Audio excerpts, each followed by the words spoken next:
I'm Vicki Langford with Project 3810. We are a business incubator here in West OKC, and our mission is to help people become better bosses. Project Boss is our special op to accomplish our mission. Bosses have to manage the business from sales to operations to finances. Bosses need to develop their leadership styles and effectiveness in order to achieve results. And our boss members participate in peer coaching through Boss Board meetups and Boss Board Roundtable. We expose our bosses to subject matter experts and introduce them to key players to help them achieve their business goals. Welcome, everyone. We are here with our Boss Board podcast, and today we have Rob Miles. We just finished our lunch, high noon, and we were talking about sales. Sales is a process. So welcome, Rob. Tell us a little bit about yourself. My name's Rob Miles. I'm the founder of 1,000 Paces. I started the company in 2019 to help entrepreneurs find and receive bank lending. I'm also an adjunct professor at the University of Science and Arts of Oklahoma. I'm on the State Board of Regents for workforce development, and also starting a new Stretch Lab location in Norman. Awesome. And that'll be opening here within a couple months. Hopefully early May. Awesome. A lot of times in the people that I work with, they are like, we need marketing help because, our revenues are down. And when you start really getting into asking them questions about everything, their marketing is actually fine. They have good branding. They understand how they're advertising their products. And then I usually come back to them and it's like, you actually have a sales problem. And then they're like, well, we don't have, they don't want us to talk about sales. And so it becomes an interesting conversation. And so you and I had talked about this a couple of years ago about, sales really is a process that even though we maybe aren't all cut out to be what we would consider the traditional salesperson, we actually are capable of learning how to sell. And when we ultimately care about the customer and we care about our products, the art of selling becomes less of a mystery when we follow it up with a process that we can learn and we can get better at as we do it. So that's kind of where this whole idea of realizing that sometimes when you need to increase revenue, we really need to focus in on how we can improve our sales process. So with that, what is our sales process? I will say that I started off in sales as my first job out of college. I really don't know if I'm an introvert or an extrovert, but I had never done anything like that before. And so my first day on the job, I was handed a sales script and a phone book, and we had to pitch each other before we could get on the phone. And I remember sweating through my shirt, my jacket. I was so nervous. My boss asked me if I needed to go home. And I'm too competitive to let that happen, so I figured out how to make it work for me. But and speaking of competitive, I think it's good. He was a college ball player. Right? Yeah, if you want to. Baseball? I was on a team. You were on a team. So he had the competitive from his sports days and stuff. So, all right, cool. I had to figure out how to make sales work for me. And part of that was to create a whole process around it and try to figure out ways to mitigate the part that I wasn't good at, which was going out and talking to people and being a natural salesman. I'm not particularly naturally overt, right. You said, extrovert. Part of what I did was understanding the brand, because what you want to do when you're actually talking to a customer is to continue to reinforce your brand. And so there's a lot of ways we do that. I always start off with my brand story, and I make sure that I say it the exact same way every time, because part of branding is saying the same thing repetitively. And I don't like scripts, but it does serve a purpose. If you write a script and you memorize the script, when you do get stuck or when you are having trouble talking to people, that's something you can go off of. And so that's what I do with my brand story. The other thing that I did was to really understand the customer and their needs. And so by understanding what their real problems were and caring about what their real problems were and how I could fix it, it just became a natural conversation when I did meet with them. I could ask them about the things that they were frustrated about on a daily basis, as opposed to other salesmen that just go in and wing it. So that's step one, right? Is all of this with brand and knowing your story is identifying the customers. Yeah, so I turned it into a sales process, and and you can find this just about anywhere. The first step in my process was to identify my customer. And this goes back to a lot of marketing where you set your primary, secondary, and tertiary markets. And really understand each one of those specific markets and drill down into what their daily frustrations are. If you know where they're at, what they do, how they're interacting on a daily basis, then you know exactly where they are, and you can cut down on some of the cold calls and things like that. And so that's how you create a marketing scheme. Second in my sales process is connecting with your customers. And so that's the actual process of going through the sales calls. Like I said, I was handed a leads list and a phone book and said, make 100 phone calls a day. And so I can tell you, making 100 phone calls a day is a real beatdown. But if you stick to this process, you can get to a point where you can make less calls and spend more time on the fun things like getting to know your customers. So connecting with the customers is the second part. Third, customer interaction, and this is where you set up the meeting, and now you're meeting with them in person. And I've got a whole process and how I go through on this, but that's the part that most people are terrified of, is sitting down and actually talking to somebody. During that phase, then you have to close it, and this is one of the hardest things to teach new salespeople, is you have to actually ask for the sale. They get nervous about it, or they revert to like high pressure sales tactics and things that are taught. And really what we found is that in a true relationship building style sale, those closing tactics hurt your business rather than help. It may help a little bit in the short run, but it always damages it in the long run. And then probably my favorite part, and this was that sales manager that followed me, this was her passion, was do the follow-up. So we always did follow-up every 2 days, 2 weeks, 2 months. I love that. It's a good tweetable moment, as Oprah would say. But after you close a deal, you want to follow up every 2 days to make sure that your product is fulfilling the needs that you originally set out to fulfill. Every 2 weeks, they've had it for a little bit longer, and now they actually have some experience. You can build on that experience. So you can say things like, well, has this fulfilled that problem that you had? Do you have other friends or people around you that have that same problem, and would you be willing to introduce me? And then that 2 months is, all right, you've had this for a long time. Is it working out for you? Can you introduce me to other people? And so those referral tactics really help you mitigate those cold calls and things like that nobody likes doing. And working a warm lead or a hot lead is so much easier than working a cold lead. Not to mention, it is so much cheaper. So you're not spending as much time going through the cold calls and things like that. So you can free yourself up.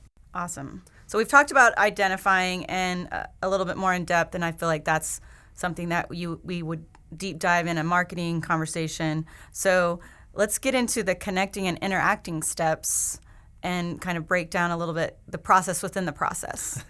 One of the best sales guys I've ever worked with gave me this book a long time ago called Spin Selling, and I reread it before this presentation. I love it. Just doing to homework, refresh myself. Prep work. But if I go into a meeting, like I said, I have a sales script, and I always start off with introducing myself and my brand story, just so we're all on the same level of who I am and why I'm there. But then spin selling is breaking it down into situational questions, problem questions, implication questions, and the needs payoff. So situational questions, these are the ones that can really irritate people if you don't do it right. But it's trying to understand who you're talking to, who the decision makers are, where they're from, things like that. What's an example of an irritating or something that would be the irritating question for the situational? Well, if I booked a meeting with you and I came in and said, Vicki, who are you? What is your title? That's going to irritate you, right? Gotcha. It shows that I haven't done my homework. What title do I want to tell this guy today? Right. But if I spent 10 minutes going on LinkedIn and looking at your background, where you're from, I would already know that. So I can skip a lot of those questions. By doing a little bit of prep, Googling, right, and things like that. LinkedIn can be your best friend to mitigate some of those questions. Gotcha. Okay. So once I understand who they are and what I can, this will sound bad, but what I can actually get out of them, what decisions can they actually make, then I dive into the problem questions. What I'm looking for is probing for what their needs are. And so a probing question might be something like, tell me about your current provider. If I was selling something to you that was a provider, right? Copy machines or something is what I always think of. But so when somebody has a problem like that, they're willing to talk about it. Yeah, if I'm shopping, I'm going to be able to tell you the reasons I'm shopping. Right. If you ask these open-ended probing questions, your customer will always tell you exactly what they need and how they need to be sold. So you can change your sales approach depending on their answers. Next, I go into implication questions, which is trying to understand if the problem you just told me is really an issue for you or if there's an underlying issue. I sold baseball tickets for a long time, and we would sell tickets to big companies. Ernst & Young was one of my big clients. And so I would ask them, tell me about an event that you've done before in the past. And they'd always say, oh, well, we did X, Y, and Z, and it was unorganized, and we're just not going back there. And so you have to figure out, was the issue really that they were unorganized or that their employees didn't like it and that was their way of coping with it? So, that's the story they told their bosses. Right. So you're really, if you go down the rabbit hole on a problem that wasn't really the problem, gotcha. You can really mess yourself up. So really those implication questions are just trying to let them vent and trying to understand what the underlying issue is, like you said. Gotcha. And then last but not least is the needs payoff question, which is the doing the math or the show me the money question. And I might ask you something like, if we were big into employee turnover. So if you brought your employees out, let me back up. How much does employee turnover cost you on a monthly basis? $3,000. $3,000. Is that training employees? Is that? Yes. I have to train them. I have to take time away from other duties. So, So what's the ramp up period for a new employee? 60 days. So if you did something that helped them stay in that seat, the benefit to staying with your company, do you think they would stay longer? Oh, yeah, definitely. So if you came out to our ballpark once a month, brought all your employees out, and they stayed longer, they stayed an extra 6 months, perceivably we could save you $3,000 to $10,000, right? Wow. Would that help your bottom line? Gotcha. A little rusty on that pitch, sorry. But how can you it's actually show a true payoff? It's a conversation I don't know that I'm being sold. Right. So that's how, knowing your customers' problems and knowing your products and how it can solve those type of problems. But then you're saying, go ahead and do the math for them and figure out. Really paint the picture on, whether it's you're solving a problem to save them money, whether you're helping them close new business, whatever their problem is, show them exactly how you can fix it. Mm-hmm. You use any of those techniques during the connecting and interacting steps or the connecting step is different? The connecting step is trying to get in touch with your customers. So it's a lot of the cold calls and things like that. And in my experience, nobody wants to be on a cold call. So the shorter you make the cold call, the better. It's a lot of, hey, I'm Rob Miles. This is what I do. Click. Right. 90% of the time I'm getting hung up on.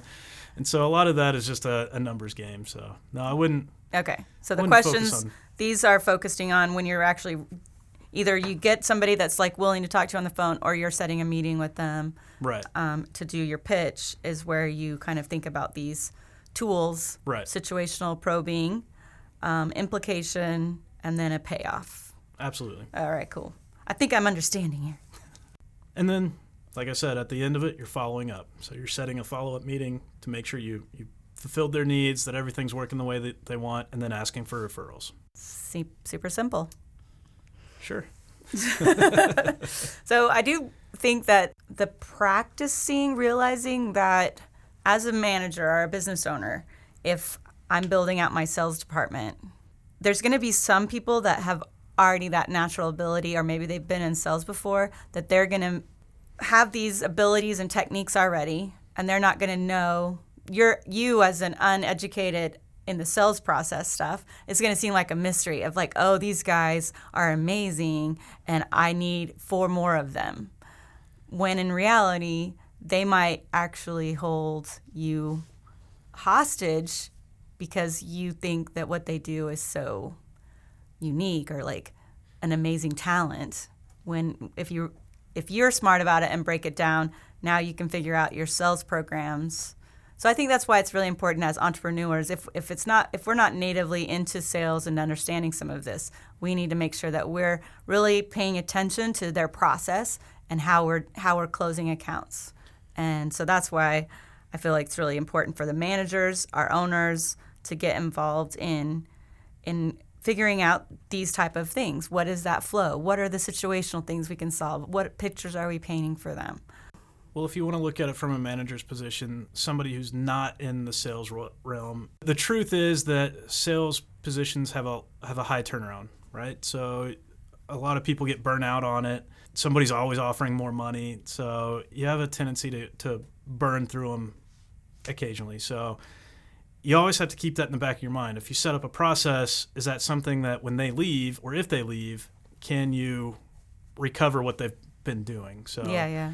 CRMs are a great way to mitigate some of that. You collect all the information in a program, so if they do leave, it's not all on their personal cell phone or their personal Facebook page or something like that. It stays with the company. Tool. So CRM stands for Customer Relationship Management Program. So Salesforce. I was going to say Salesforce. I don't want to rep them, but right. That's like one of the big dogs that is out there. There's a lot other tools, a lot of different price points on these type of tools. It can also be a Google spreadsheet or something like that that you set up, as long as it's a way that you track all these leads that are coming in and that you're tracking your customers. And those customers belong to the company. Right. And we want to make sure that the company has a relationship with them. Yep, absolutely. Yep. So if that person does leave, how can you still get in contact with their customers? And that relationship the customer has is not more important one-on-one with that salesperson, but it's actually the company. Right. So I think you see that a lot, like let's say in a law firm or something, where I am dealing with this one attorney that I know and trust, but he goes to a different law firm. I'm probably going to follow the attorney, because that's who I have the relationship with. And in a normal business case, we wouldn't want that situation. I'll tell you, starting this franchise has been really eye-opening, because it's allowed me to network with a lot of new business owners and things like that. And there was a customer, or not a customer, there's a franchise owner, I forget where they were, but they let their sales process go a little bit, and they had a general manager who decided to leave and start their own practice. They lost over 50% of their customer base because they left. Wow, yeah. So, I don't know. There's ways to mitigate that, but at the end of the day, you have to trust who you're hiring. So. Yes, and having a really good transparency, though, to for the business owner or the entrepreneur that's kind of getting into scaling and realizing I'm going to have salespeople, is that your process is tied to your business, and the relationships are tied to your business. Right. So I think that's really important. Absolutely. All right. Well, this is, it seems very short and sweet and very easy, but it definitely takes some work to implement a process and really understand how you're going to, your competitive advantage, as they say in the business books, for your customers. But it's worth breaking it down. So don't try to outsource that work of understanding how your product helps your customers and who your customers are, so that you can make it a company-wide. Everybody knows this is how we do our sales, and this is what type of customers. So sales, there's no other way to cut it. Sales is a grind, and it's an everyday process. You have to continue to build sales and build relationships, and even creating the process is a grind, because you're taking focus away from doing the things that create money to create this whole process. But in the end, it makes things easier. You break down everything into little steps. It helps you achieve it, and it helps you give you a starting point. So at the end of the day, even though it takes a little bit longer and it is a grind, it's all worth it. Very well said. I do have a closing question here. Let's say I've got this process down, and I've got a couple of good salespeople on my staff. I've hired somebody, they're not performing as well as the other ones. What is your takeaway on that? How do we work with the salesperson? Obviously, from an HR perspective, we want to continue to make sure they understand and that it's not a training issue. But let's say we're not getting the results that we need. How would you handle? What's your recommendations there? Last summer, I was introduced to The 7 Habits of Highly Effective People. And it's a great book for sales managers, because it goes a lot into people understanding your employee just as well as you understand your customer. I think a lot of those tactics that we were just talking about, of asking the probing questions and things like that can be translated from building a relationship with your customer to building a relationship with your employee as well. So I think a lot of it is trying to understand what their real issue is, trying to help them fix the issue. Sometimes it is a training issue. Sometimes it's they're burnt out. Sometimes it's they have something bad going on at home, and how can you help fix all, or not even fix, but how can you make it less stressful for them? Gotcha. At the end of the day, sometimes it is burnout and not a cultural fit or something. So. Right. So then you have to have some harder conversations. But I think more times than not, it's they don't understand what they're doing. So setting realistic goals and helping them create a process for their daily duties. Sometimes it's something like this where they're overwhelmed and you need to break down steps and create a process for them on their daily tasks and things like that. Sometimes it is maybe we're not working together well. So. Yeah. All right. What about somebody who's like, oh, my product's really technical. I just can't hire anybody off the street to sell this product. It's a rocket It's a rocket engine. How do we solve that? That's the technical sales versus the process of this. I'm probably too dumb to be in that situation, so maybe I'm not the right person to ask. But I guess off the top of my head, I would say if you can't sell it to somebody else, then your customer probably doesn't know what they're doing. So if you can create a brand story or a sales script to break down what your product is in a way that I can understand it. So I guess if your employees having trouble explaining this to customers, maybe you need to look at your sales script again, or maybe you need to have more training with your employee. Or I know you guys do a great job of product training and product testing with your employees. So maybe that's something you need to look into of. Make them go install a subwoofer so they understand the different aspects and components of it. Something like that. Yeah. Sounds good.